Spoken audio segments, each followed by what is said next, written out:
तन माथे नुरे लाग्यो मारा तन हरि वेण भाई से हो मन मारी भाई से हो मन तेन ब्रेह लाग्यो से मारा तन तेन ब्रेह लाग्यो से मारा तन हरि वेण भाई से हो मन हरि वेण भाई से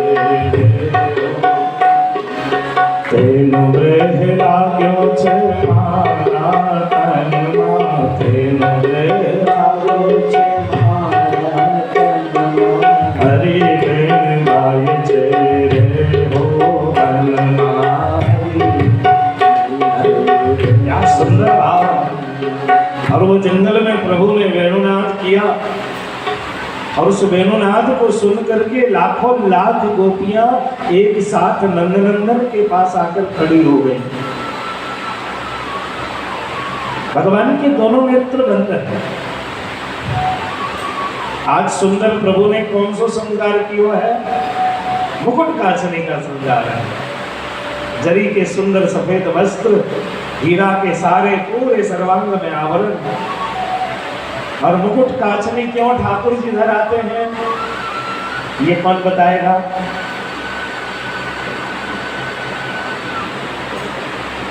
मुकुट कांचनी का श्रृंगार बड़ा अद्भुत श्रृंगार होता है। देखो मुकुट ठाकुर जी कैसे धराते हैं, जो आड़ा धराते हैं। तो ठाकुर जी मुकुट जो है आड़ा धराते हैं और कांचनी मतलब घेर घाघरा।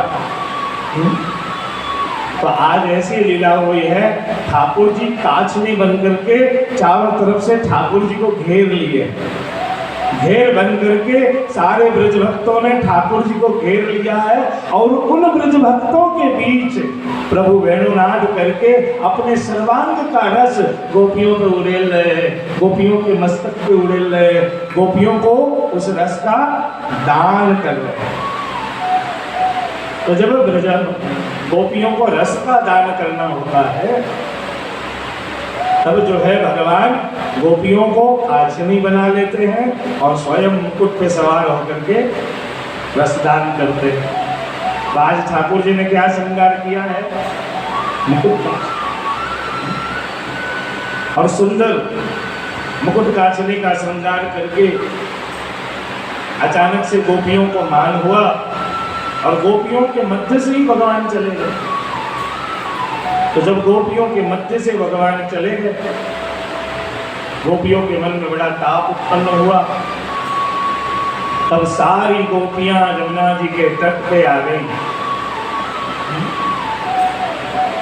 और आज राधा रानी को तो लेकर भगवान चले गए थे, तो थोड़ा मन में समझते ही लोग गोपियों को छोड़ गए, राधा जी को लेकर गए, तो राधा जी के प्रति गोपियों के मन में थोड़ा है? तो क्या कहा? मिठ रस से भरे रे राधा रानी लागे, महारानी लागे, महने प्यारो प्यारो यमुना जी रो पानी लागे,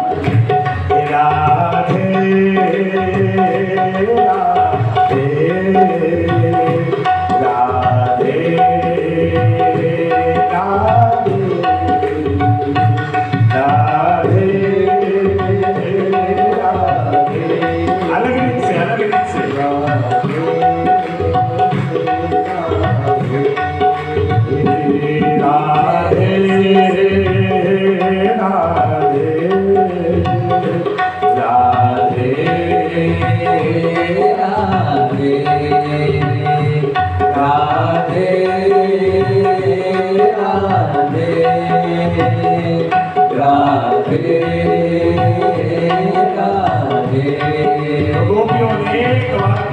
किया और पुकार करके यमुना जी को कहने लग गई कि मैया तुम्हारे सामने ही ठाकुर जी ने हमको वरदान दिया था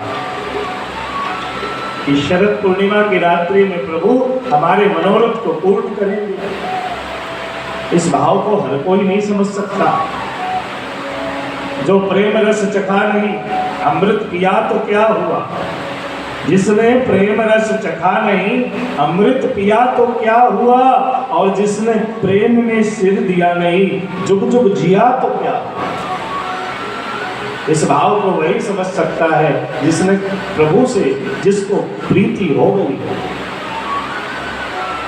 देखो, प्रेम करने की जरूरत नहीं होती। प्रेम दो प्रकार से होता है, कि मैं नहीं कह रहा हूं।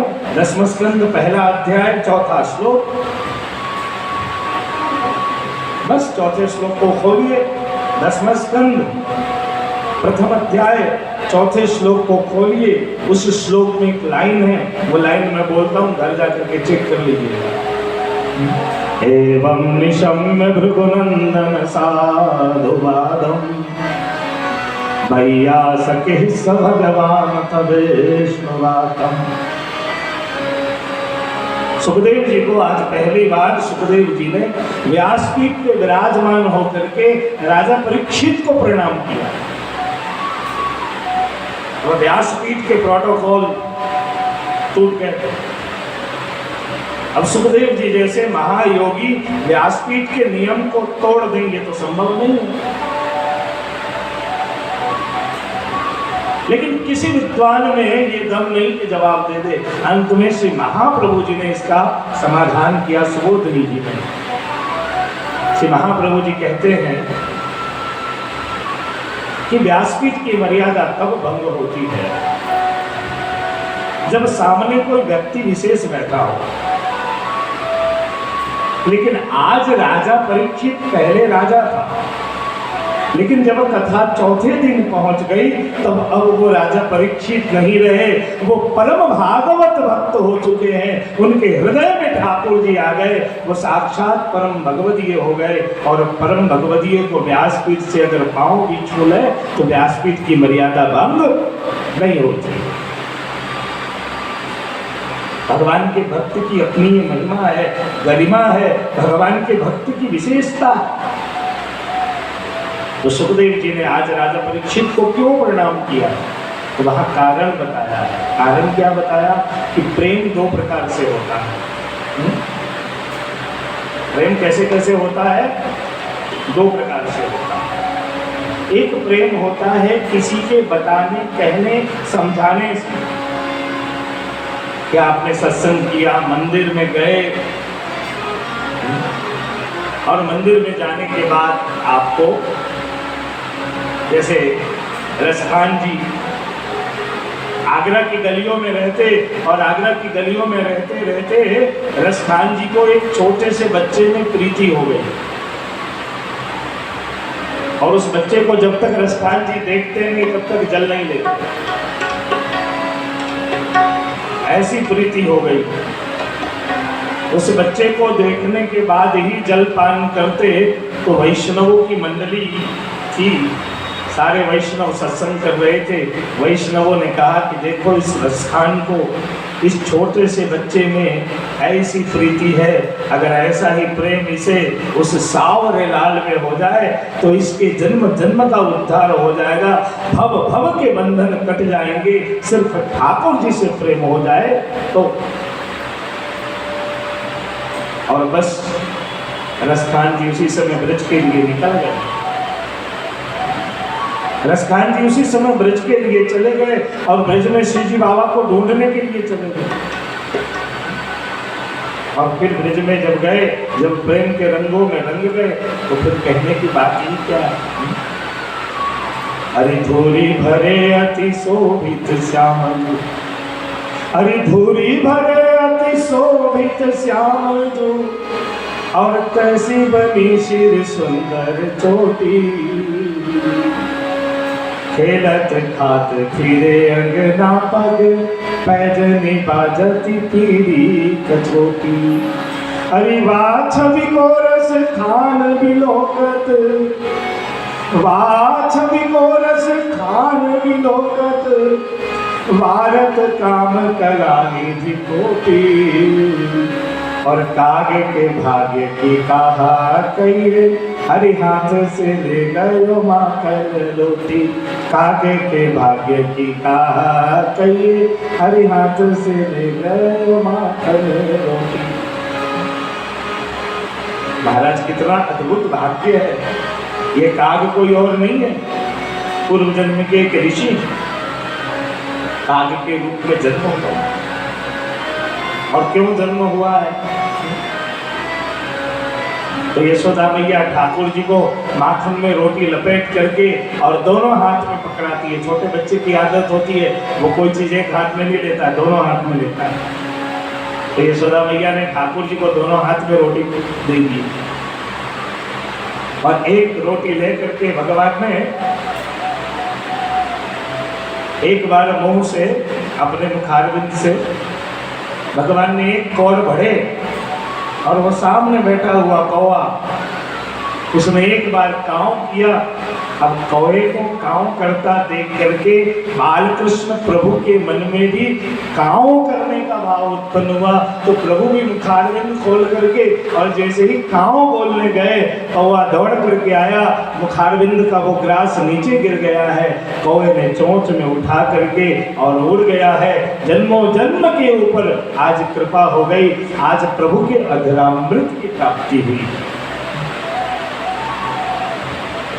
तो ये प्रेम जो है ना, किसी के कहने से हुआ है, अपने आप नहीं हुआ है। लेकिन अकबर बादशाह की पत्नी ताज बेगम मदीना जा रही थी और मदीना जाते समय जतीपुरा आया, वहीं पे शिवजी बाबा विराजते थे गिरिराज जी के पर्वत पे। और जब जतीपुरा आया तो ताज बेगम के मन में हुआ कि मैं ब्रज भूमि के जो तीर्थ हैं उसका दर्शन करूं। पालकी से नीचे उतर करके और गिरिराज पर्वत पे गई। गिरिराज पर्वत पे दोपहर राजभोग के दर्शन खुले थे। श्री जी बाबा मंद मंद मुस्कुराते हुए विराज रहे थे और जैसे ही श्री जी का दर्शन किया,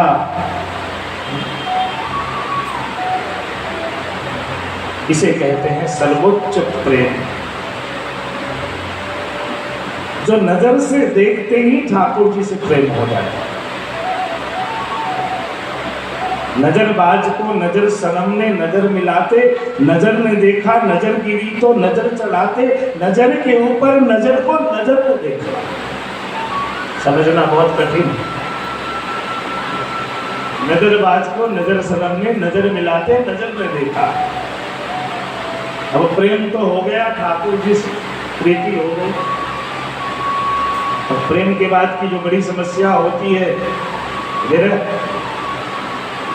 प्रेम होते होते विरह उत्पन्न हो गया। अभी तो प्रेम की शुरुआत हुई,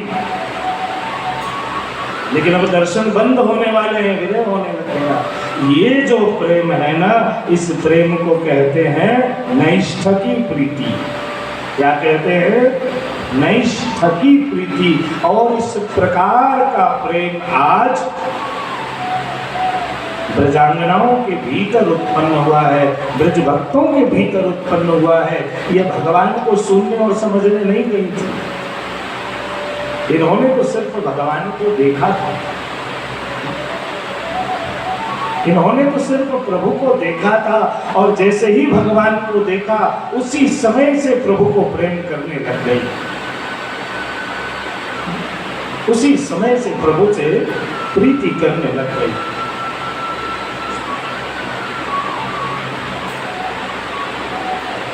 मंगल रूप निधान सावरो मंगलो निधान। मंगल रूप निधान सावरो मंगल रूप निधान। जादिनते हरि गोकुल प्रागटे जादिनते हरि गोकुल प्रागटे दिन दिन हो तो कल्याण सावरो मंगल रूप निधान मंगल रूप निधान सावरो मंगल रूप निधान बैठी रहो श्याम गुण सोमीरो रैन दिना आठो याम श्री भट्ट के प्रभु श्री भट्ट के प्रभु रैन दिना नीरखो श्री भट्ट के प्रभु रैन दिना नीरखो कमल नयन घन श्याम सावरो मंगल रूप मंगल रूप निधान सावरो मंगल रूप निधान। जिस दिन से आई है नंद भवन और नंद भवन में प्रभु पालने में कोड़े हैं, यशोदा जी बधाई दे रही हैं और उसी समय एक बार सिर्फ नजरों से देखा है और नजरों से जैसे ही देखा है उस रोज से ही प्रेम करने लगते हैं। प्रेम किया नहीं जाता, प्रेम हो जाता है।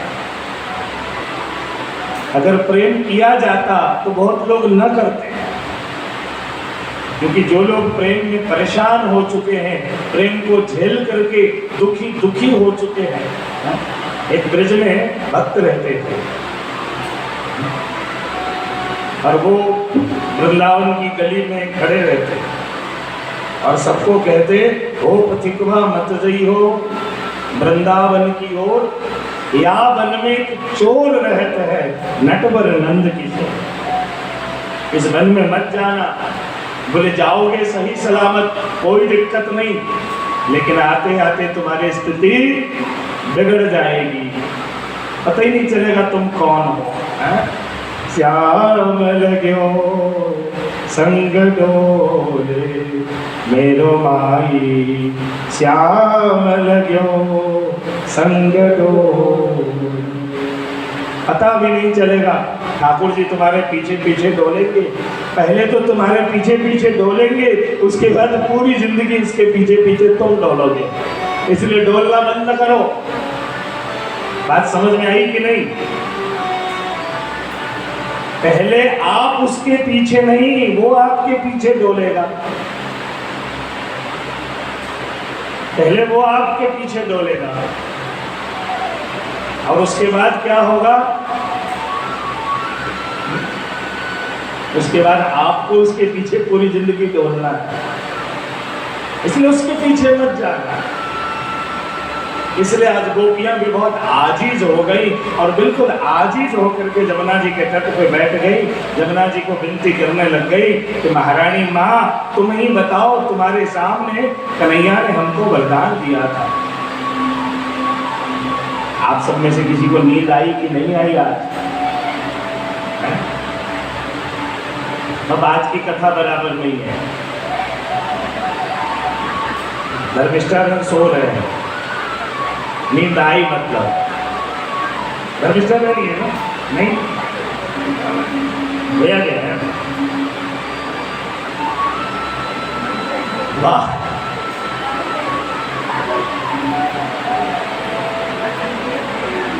और मजेदार सीन है। कहीं वांधो नहीं, हो जाओ थोड़ी बार।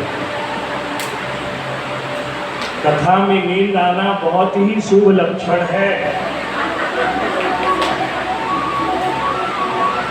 अरे बहुत शुभ है। हमारे पूज्य दादाजी गुरुदेव कृष्ण शंकर शास्त्री जी, आप पुराने वैष्णव उन्हें जानते भी होंगे, वो कहते थे कि कथा में अगर नींद न आए ठीक से तो समझ लो कि कथा बराबर नहीं हो रही है। कथा में नींद नहीं बोलते, उसको समाधि बोलते हैं। क्या बोलते हैं? समाधि। और समाधि आना बहुत अच्छी बात है। देखो सुखदेव जी भी समाधि में चले गए थे, आप भुसुंडी जी भी समाधि में चले गए, व्यास जी भी समाधि में चले गए, तो अपन चले गए तो कौन सी बड़ी बात हो गई?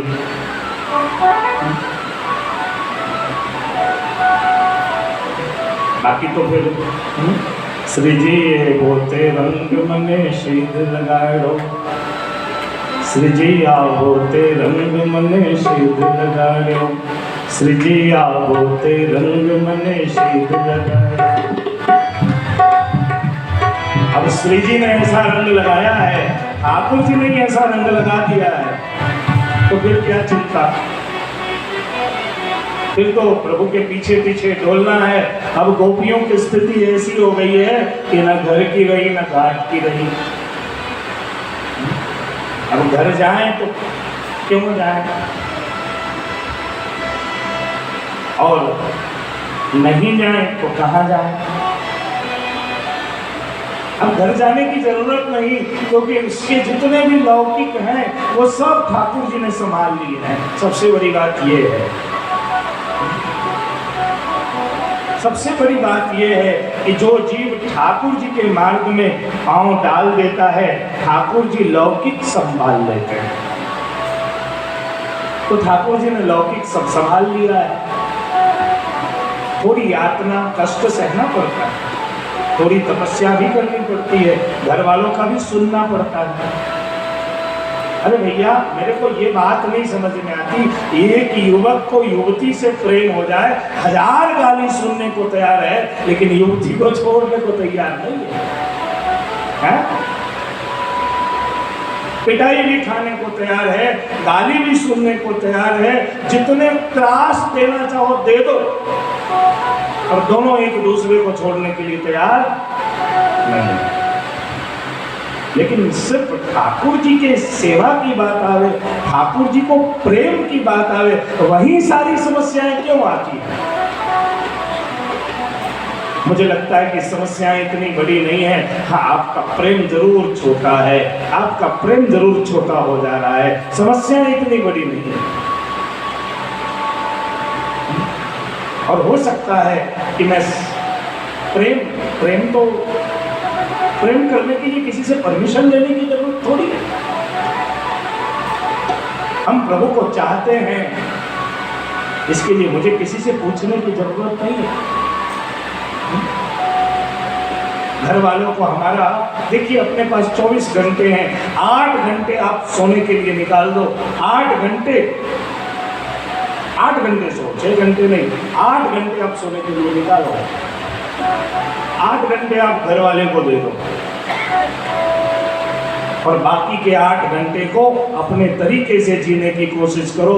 मुझे लगता है अगर इस प्रकार का आपने जीवन में मैनेजमेंट कर लिया तो आपको कोई परेशानी और कहीं परेशानी नहीं आनी है, क्योंकि आपके पास 24 घंटे है। 24 घंटे बहुत, आप सोने के लिए निकालो ना, 8 घंटे की नींद पूरी करो। 8 घंटे जिस दिन परिवार वाले को देने लग जाएंगे, बोलेंगे अब रहने तो जाओ, किसी को इतना टाइम नहीं चाहिए। उस 8 घंटे में से भी 2-3 घंटे तो बच जाएंगे अपने पास। लेकिन आवश्यकता है शेड्यूल बना करके, जो हमारा जीवन अस्त व्यस्त है उसे व्यस्त और मस्त करने की आवश्यकता है। आप व्यस्त रहें और मस्त रहें, लेकिन अस्त व्यस्त ना रहें। आज की तारीख में इस देश की 95% आबादी अस्त व्यस्त है। अस्त व्यस्त होने के कारण वो मस्त नहीं है।